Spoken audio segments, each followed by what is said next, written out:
प्यारे दोस्तों, ख्वाजा गरीब नवाज रहमतुल्लाह अली की मज़ार मुबारक को हिंदुस्तान के बादशाह औरंगज़ेब आलमगीर ने तोड़ने का इरादा किया। बादशाह औरंगज़ेब को वलियों के मुताबिक यह गलत फहमी थी कि मरने के बाद मज़ारों में उन्हें दोबारा जिंदा किया जाता है। इसी तरह की इस्लामिक घटनाओं और वाक्य से रूबरू होते रहने के लिए आज ही सब्सक्राइब करें हमारे चैनल इस्लाम हिस्ट्री को और साथ ही बेल आइकॉन को प्रेस करें। अपने इसी वहम को दूर करने के लिए बादशाह औरंगज़ेब एक रोज गरीब नवाज की जियारत करने के लिए अजमेर शरीफ तशरीफ ले गए और जब अजमेर पहुंचे और अजमेर पहुंचकर औरंगज़ेब ने अपने ताजी से कहा कि चलो मान लेता हूं कि गरीब नवाज अल्लाह के वाली है, मगर मैं तो तभी ये मानूंगा जब मैं उनको सलाम पेश करूंगा तो मुझे सलाम का जवाब मिलना चाहिए। अगर सलाम का जवाब मुझे नहीं मिला तो मैं मज़ार शरीफ तोड़ दूंगा। तो औरंगज़ेब आलमगीर जब मज़ार पर पहुंचे और हाजिरी दी और वहां पर एक अदनाशा शख्स बैठा हुआ था, वह शख्स इंतजार कर रहा था, तो बादशाह औरंगज़ेब ने उस शख्स से पूछा, ऐ शख्स, क्या मामला है? तुम यहां पर क्यों बैठे हो और तुम परेशान लग रहे हो? तो उस शख्स ने बादशाह औरंगज़ेब से फरमाया, हजरत, मैं आपसे नबीना हूं, यानी कि मैं अंधा हूं और काफी अरसे से ख्वाजा गरीब नवाज रहमतुल्लाह अली से दुआ कर रहा हूं कि मेरी आंखों की रोशनी वापस आ जाए, लेकिन कोई फायदा नहीं होता। मैं काफी अरसे से यहां हाजिरी देता हूं और रो रो कर दुआ भी करता हूं कि अल्लाह ताला अपने इस वली के सदके में मेरी आंखों की रोशनी मुझे वापस कर दे, मगर आज तक मुझे कोई भी फायदा नहीं हुआ, यानी मेरी आज तक कोई हाजिरी और कोई दुआ कबूल नहीं हुई। तो बादशाह औरंगज़ेब ने उस शख्स से कहा कि मैं मज़ार पर सलाम पेश करने के लिए जा रहा हूं और जब मैं वापस आऊं और तब तक तेरी आंखों की रोशनी तुझे वापस न मिली तो मैं तलवार से तेरी गर्दन उड़ा दूंगा। इतना सुनना था कि वह अंधा शख्स और भी ज्यादा परेशान हो गया और ज्यादा गमगीन हो गया और वह अंधा शख्स यह सोचने लगा, अब तक तो मेरी आंखों की रोशनी नहीं थी, लेकिन अब मेरे गर्दन की बारी आ गई है। यानी वह अंधा शख्स कहने लगा, अब तक तो मैं मेरी आंखों से परेशान था, लेकिन मेरी आंखों की रोशनी नहीं है, मैं अंधा हूं। लेकिन बादशाह ने जब मेरी गर्दन उड़ाने की बात कही है, यानी अब मेरा बचना बहुत ही ज्यादा मुश्किल नजर आ रहा है। फिर उस अंधे शख्स ने जोर जोर से रो रो कर और तड़प तड़प कर ख्वाजा गरीब नवाज से फरियाद करने लगा। और जब बादशाह औरंगज़ेब ने ख्वाजा गरीब नवाज को सलाम पेश किया, यानी कि जब बादशाह औरंगज़ेब मज़ार के पास गए और मज़ार के पास जाकर उन्होंने सलाम अर्ज किया, तो मज़ार में से कोई जवाब नहीं मिला। जब बादशाह औरंगज़ेब ने एक मर्तबा सलाम पेश किया तो जवाब नहीं मिला। फिर बादशाह औरंगज़ेब ने दूसरी मर्तबा सलाम पेश किया तो फिर भी जवाब नहीं मिला। लेकिन जब तीसरी मर्तबा बादशाह औरंगज़ेब ने सलाम किया तो अंदर से आवाज आई, वालेकुम अस्सलाम वरहमतुल्लाहि व बारकातुहू। फिर मज़ार शरीफ से आवाज आती है, ऐ बादशाह औरंगज़ेब, दोबारा ऐसी जिद न करना, क्योंकि तुम्हारी जिद की वजह से मैं उस अंधे आदमी की आंखों की रोशनी लेने अर्श इलाही पर गया था और इसी वजह से तुम्हारे सलाम के जवाब देने में देर हो गई। सुभान अल्लाह। ख्वाजा गरीब नवाज की करामात को देखने के बाद बादशाह औरंगज़ेब रहमतुल्लाहि ताला अलैहि खुद एक अल्लाह के वली बन गए। तो मेरे प्यारे दोस्तों, यह शान होती है अल्लाह ताला के वलियों की, यानी यह वाक्य होना था कि बादशाह औरंगज़ेब रहमतुल्लाहि ताला अलैहि एक बहुत ही बड़े अल्लाह के वली बन गए, जिन्होंने एक किताब लिखी है फतेहाबाद आलमगीर, जो कि इस्लाम के मुताबिक फतवे देती है, जो इस्लाम के कानून को मानती है, जो इस्लाम के कानून को देखकर बनाया गया है और बड़े बड़े मसले उसी किताब से हल किए जाते हैं। दोस्तों, गरीब नवाज की करामत ने हजारों हिंदुओं की जिंदगी बदल दी। कुदरत का यह करिश्मा अजमेर शरीफ की दरगाह में पेश आया। यह राजस्थान का एक बहुत बड़ा शहर है और इस शहर के मशहूर होने की वजह हजरत ख्वाजा मोइनुद्दीन चिश्ती अजमेरी रहमतुल्लाह आले हैं। एक वक्त था जब अजमेर में हिंदुओं का एक बहुत बड़ा मंदिर था और यह मंदिर सिर्फ राजा और रानियों की इबादत के लिए खास था और उस मंदिर के साथ ही एक तालाब भी था, जिसको हम और आप आना सागर के नाम से जानते हैं और पहचानते हैं। हिंदू इस तालाब के पानी को बहुत ही ज्यादा पवित्र यानी पाक साफ मानते थे। उनका मानना था कि जो भी इस तालाब में नहा लेगा उसके सारे गुनाह झड़ जाएंगे। कहते हैं कि इस मंदिर में रात को इतने चिराग जलते थे कि हर रात 3.5 मन तेल उन चिरागों में इस्तेमाल होता था। अगल बगल के देहाती इलाके मंदिर के नाम थे, यानी उन देहात की आमदनी मंदिर पर खर्च होती थी।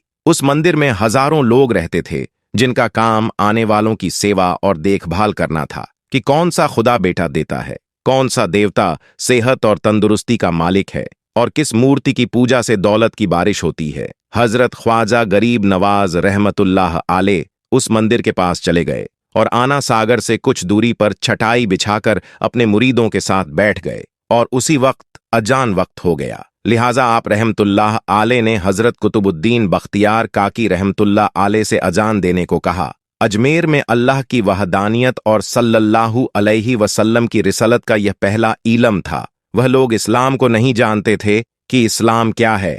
चुनांचे अजान की आवाज सुनकर वह हैरान हो गए और अपने घर से निकल आए। सब मुसाफिरों ने आना सागर के पानी से वजू किया और नमाज पढ़ना शुरू किया। सब हिंदू हैरान रह गए कि सब भगवान तो अंदर हैं, तो फिर यह लोग किस भगवान को पुकार रहे हैं। जब शाम हुई तो राजा के ऊंट जो दिन में चरने के लिए गए हुए थे, अपने चरवाहों के साथ वापस आने लगे इत्तेफाक से। जहां ख्वाजा गरीब नवाज रहमतुल्लाह आले अपने साथियों के साथ बैठे हुए थे, वह जगह राजा के ऊंटों के बैठने की जगह थी। चरवाहों ने ख्वाजा गरीब नवाज रहमतुल्लाह अली से कहा, उठो बाबा, ऊंटों के बैठने की जगह खाली करो। आप रहमतुल्लाह अली ने फरमाया कि इतना बड़ा मैदान पड़ा है, ऊंट तो कहीं भी बैठ सकते हैं, क्यों मुसाफिरों को तंग करते हो। लेकिन वह ना माने और जिद कर रहे हैं कि ऊंट इसी जगह पर बैठेंगे। आखिर उन्होंने बहुत बदतमीजी से कहा, ये राजा के ऊंटों के बैठने की जगह है और इधर राजा के ऊंट ही बैठेंगे, तुम लोग कहीं और डेरा लगाओ। आखिर आप रहमतुल्लाह आले ने उठते हुए हजरत कुतुबुद्दीन बख्तियार काकी रहमतुल्लाह आले से फरमाया, उठो कुतुबुद्दीन, यह कह रहे हैं कि ऊंटों के बैठने की जगह है तो चलो ऊंट ही बैठे रहेंगे। यह कहकर आप रहमतुल्लाह आले अपने साथियों के साथ वहां से उठ गए। अगली सुबह जब ऊंटों को चराने का वक्त आया और उनको चराने के लिए जाने लगे, तो चरवाहों ने ऊंटों को उठाना चाहा, लेकिन पता नहीं वो ऊंट तो उठने के काबिल ही नहीं थे। उन्होंने ऊंट को मार मारकर जबरदस्ती उठाना चाहा, लेकिन वह बैठे ही रहे। चरवाहे बहुत ज्यादा परेशान थे कि जो ऊंट उनके एक इशारे पर उठ जाते थे, आज क्या हो गया है, क्यों नहीं उठ पा रहे हैं। आखिर उन्हें याद आया कि कल उस मुसाफिर फकीर ने कहा था कि चलो ऊंट ही बैठे रहेंगे। लोग इकट्ठा होना शुरू हो गए। कोई कह रहा था कि फकीर कोई काबिल जादूगर है, और किसी ने कहा कि वह कोई भगवान का अवतार है। धीरे धीरे बात राजा तक पहुंच गई कि एक मुसाफिर फकीर ने राजा के ऊंटों पर जादू कर दिया है। राजा ने ख्वाजा गरीब नवाज रहमतुल्लाह अलैह को पैगाम भेजा कि तुम कैसे फकीर हो जो बेजुबानों को बांध कर रखते हो, ये बेचारे भूख प्यास से मर जाएंगे, इसलिए मेहरबानी करके अपना जादू वापस ले लो। आप रहमतुल्लाह अलैहि ने फरमाया कि हम मुसलमान हैं और मुसलमान बद्दुआ नहीं करते, ना ही जादू करते हैं। जाओ कहो, जिसके हुक्म से बैठे थे उसी के हुक्म से उठ खड़े हो जाओ। अब जो जाकर उठाया तो ऊंट फौरन उठ गए और हिंदुओं की दिलचस्पी उन मुसाफिरों में बढ़ने लगी। 5 वक्त अजान होती और नमाज की अदायगी की जाती। आखिर राजा तक यह बात पहुंच गई। कुछ फकीर आए हैं जो मुसलमान हैं, 5 वक्त अजान देते हैं और हमारे पवित्र तालाब को हाथ मुंह धोकर भ्रष्ट करते हैं, यानी कि नापाक कर देते हैं, और तो और हमारे धर्म के खिलाफ बातें करते हैं। कहते हैं कि मूर्तियां पूजने के काबिल नहीं है, यह तो सिर्फ पत्थर हैं, इसलिए इन्हें यहां से उठाया जाना चाहिए। राजा ने फकीरों को पैगाम भिजवाया कि तुम लोग मांस गोश्त खाते हो, हमारे धर्म के खिलाफ बोलते हो, और तो और हमारे तालाब को अपने हाथ डालकर नापाक करते हो, जो हम बर्दाश्त नहीं कर सकते, इसलिए तुम लोग यहां से चले जाओ। आप रहमतुल्लाह अली ने फरमाया कि और भी तो दुनिया आती है, हमारे पानी पी लेने से कौन सी कमी आ जाएगी। लेकिन वह कहने लगे कि वह सब हमारे अपने धर्म के लोग हैं और तुम दूसरे धर्म के हो। आइंदा तुम लोगों ने तालाब को नापाक किया तो हम बर्दाश्त नहीं करेंगे। आप रहमतुल्लाह आले ने हजरत कुतुबुद्दीन बख्तियार काकी रहमतुल्लाह अली से फरमाया, कुतुबुद्दीन, शायद यह लोग आइंदा हमारे पानी पी लेने पर कोई लड़ाई झगड़ा करेंगे। जाओ एक मशकिजा पानी ले आओ ताकि जरूरत के वक्त कुछ तो पानी मौजूद हो। लिहाजा हजरत कुतुबुद्दीन बख्तियार काकी रहमतुल्लाह आले ने उनसे फरमाया कि चलो हम मशकिजा भर लेते हैं। वह इस शर्त पर मान गए कि तुम्हारा जिस्म पानी से छूना नहीं चाहिए। हजरत कुतुबुद्दीन बख्तियार काकी रहमतुल्लाह आले तालाब की सीढ़ियों पर जाकर बैठे और मशकिजा पानी में डुबो दिया। जब वह भर गया तो हजरत कुतुबुद्दीन बख्तियार काकी रहमतुल्लाह आले ने वह मशकिजा ऊपर खींचा, लेकिन जैसे ही मशकिजा पानी से बाहर निकाला, आना सागर का पानी सूख चुका था। ऐसा लग रहा था कि आना सागर का सारा पानी मशकिज़ा में बंद हो गया था। आना सागर का सूखना था कि पूरे अजमेर में कोहराम मच गया और वह रो रहे थे कि जो हम गुनाहों की गठरियां लाते हैं और आना सागर में गुसल करके उनसे छुटकारा पा लेते हैं, अब हम गुनाहों का बोझ लिए किधर जाएंगे। सारे इलाके में खबर फैल गई कि मुसाफिर फकीर ने जादू के जोर से आना सागर को सुखा दिया है। राजा ने जब यह सुना तो वह बहुत परेशान हो गया। उसने अपने वजीरों को बुलाया। सबने यही कहा कि फकीर या तो जादूगर है या फिर कोई कामिल फकीर है। साथ ही वह परेशान हुए कि अजमेर की रौनक तो थी ही आना सागर के दम से। इसी की वजह से तो लोग दूर दूर से अजमेर आते थे और अपना ईमान ताज़ा करके लौटते थे। आना सागर के सुख जाने से हिंदू धर्म के प्रचार को बहुत बड़ा धक्का लगा था और यह बहुत ही हैरान करने वाली बात थी। आखिर तय किया गया कि फकीर से बात किया जाए। आखिर वह चाहता क्या है? अगर उसकी कोई जरूरत खाने पीने की चीज की है तो हम मान लेंगे, या फिर सब मर्द औरतें और बच्चे जाकर फकीर को मनाएंगे कि लोगों को परेशानी से बचा लीजिए और हम पर रहम कीजिए। हम पाप का बोझ उठाए, किधर जाएं और कैसे सुकून पाएं? ये काम ज्यादा आसान था। लिहाजा सारे लोग बाबा साहब रहमतुल्लाह आले के पास आए और बोले, बाबा तुम भी वजू कर लिया करना, लेकिन भगवान के वास्ते हमारा आना सागर हमें लौटा दो। आप रहमतुल्लाह आले ने हजरत कुतुबुद्दीन बख्तियार काकी रहमतुल्लाह आले से फरमाया, जाओ हजरत कुतुबुद्दीन, मशकिज़ा वापस तालाब में डाल दो। जैसे ही मशकिज़ा तालाब में उल्टा गया तो आना सागर किनारों तक उछल आया। उस पानी ने कई दिलों को धो डाला। हिंदू कौम की अपनी तारीखी किताबों में भी हिंदू इतिहासकार इस बात को मानते हैं कि उस शाम 32,000 हिंदू कलमा पढ़कर मुसलमान हुए थे। उन हिंदुओं के मुसलमान हो जाने से हिंदू पंडितों और आम हिंदुओं में भी गम और गुस्सा का तूफान उठ खड़ा हुआ था और वह सोच में पड़ गए थे कि फकीर अगर कुछ दिन और इधर रुक गया तो देवी देवताओं का तो नाम लेने वाला भी कोई नहीं होगा। लिहाजा लोगों ने राजा को मजबूर किया कि जल्द से जल्द कुछ किया जाए। राजा ने मंदिर के बड़े पंडित रामदेव को बुलाया और उसे बाबा साहब रहमतुल्लाह आले से मुकाबला करके जल्द से जल्द उन्हें हराने को कहा और अजमेर से बाहर निकाल देने का हुक्म दिया।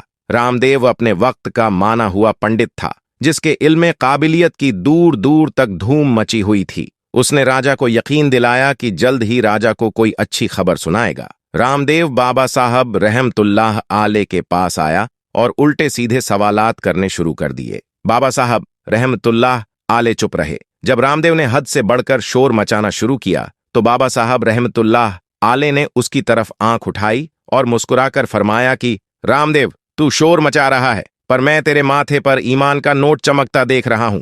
इस निगाह और इस लहजे में ना जाने क्या जादू था कि रामदेव कदमों में गिर गया और रोते हुए बोला, बाबा, जिस धर्म के तुम हो उसी धर्म में मुझे भी शामिल कर लो। सब लोग जो यह सब देख रहे थे देखते ही रह गए, हैरान थे, परेशान थे। ये क्या हुआ? जो खरीदने आया था वह खुद बिक चुका है, जो जीतने आया था वह हार चुका है। पंडित रामदेव खुद ख्वाजा गरीब नवाज रहमतुल्लाह आले के हाथों पर मुसलमान हो चुका था। सुभान अल्लाह। दोस्तों, यह अल्लाह वालों की शान होती है। जब वह अल्लाह के हो जाते हैं तो सारी दुनिया उनकी हो जाती है। दोस्तों, हिंदुस्तान में सैलाब की वजह से कई घर, कई मकानात पानी में बह चुके हैं, डूब चुके हैं। इस वीडियो में आप देख सकते हैं पानी जब अजमेर शरीफ में दाखिल हो चुका है। जैसे ही पानी अजमेर शरीफ के बाजारों में पहुंचा तो ख्वाजा गरीब नवाज की ऐसी करामत दिखी कि पानी पीछे की तरफ जाने लगा। यह ख्वाजा गरीब नवाज की बड़ी करामत है जिसने देखने वालों का ईमान ताज़ा कर दिया है।